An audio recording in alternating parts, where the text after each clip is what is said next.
I try to say every single Sean product so you don't have to musical Smash honors review. The Love to Hate It TV show Smash comes to Broadway. It is a musical about making a musical and a musical.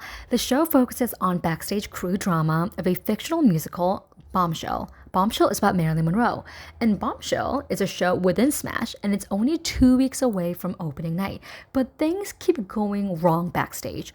The lead actress, Ivy, who is set to play Marilyn Monroe, starts acting weird ever since she started reading a book about Marilyn Monroe's life. She then finds the author of the book, who looks like 1,000 years old, who slowly starts gaslighting her into thinking she is Marilyn. The author starts feeding the actress mysterious pills. With the gaslighting author, Ivy starts to dress, walk, talk, think like Marilyn. She skips rehearsals, does not cooperate in any way, and starts acting like a total diva. The crew then decides we have to replace her. Before opening night, Karen, the understudy, decides to go on the show instead of Marilyn. However, she accidentally eats a cupcake sprinkled with horse laxative that was meant for Marilyn that the other members planted. Now she is pooping her guts out. So who's gonna take charge? To make the matters even worse, the Gen Z intern assistant invited more than 200 social media influencers. With stakes so high, the director makes an executive decision. Chloe, one of the backstage crew, should take her place. Chloe says she's not even an actress. I'm just a backstage crew. But she knows the show better than anyone else because she oversaw the whole production.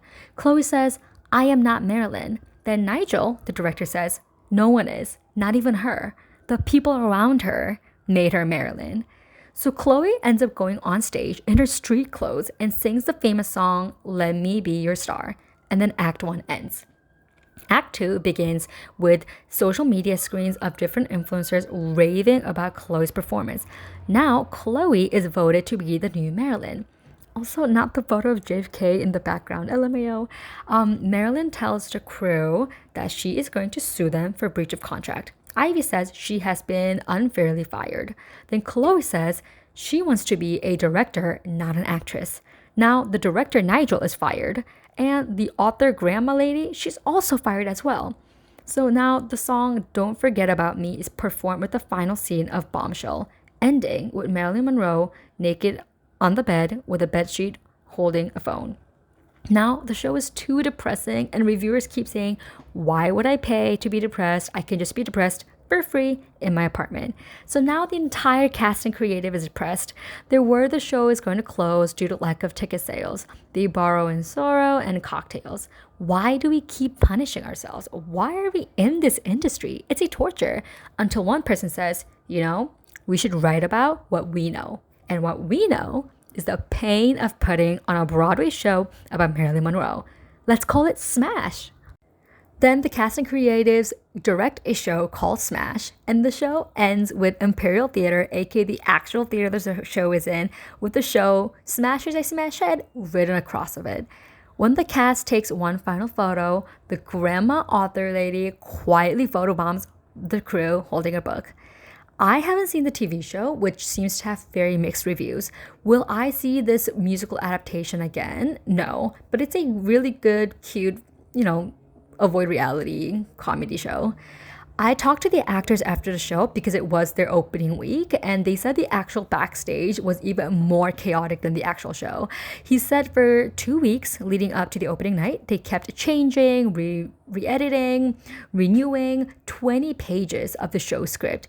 He then said, you know what, now it's too late, you have to suck it up, the curtain's up, no more changes.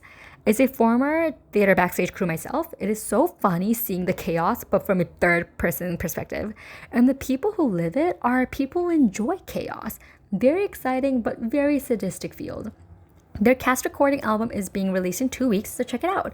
As of today, they have been nominated for 2 Tonys for the 2025 season, including Best Choreography. Their choreography was very core-based, something I could never do, which was really cool. Their costumes are also very razzle-dazzly. Funny thing is that Ivy starts wearing Marilyn Monroe-esque retro-style underwear to really complete her persona. It was also this girl's Broadway debut, and her friends took the last-minute train to come support her. So wholesome. I also waited in line in front of Matthew Morrison, aka Mr. Shu from Glee. We had such a cute chat while waiting. I asked him, "Are you Mr. Shu?" And he said, "No." I was like, "Oh." And then he says, but I played him, which was so funny. And then I told him about how his character and his show meant a lot to me growing up, inspiring me to move to NYU. He said that, oh, that's a really cool story, and he really appreciated it. Now he is a living embodiment of a Mr. Shu. Going back to Smash, I know live theater is a very chaotic field in nature, but because of technology, I do feel like everything is so seamless now, and I really do treasure the human mistakes, the possibility of human mistakes of live theater backstage, because it is really getting hard to witness them. A huge team consisting of so many people cooperating together to make something happen. It is a great camaraderie and something that we are slowly missing as a society. Thank you for watching. I hope you like my video. Like and subscribe for more.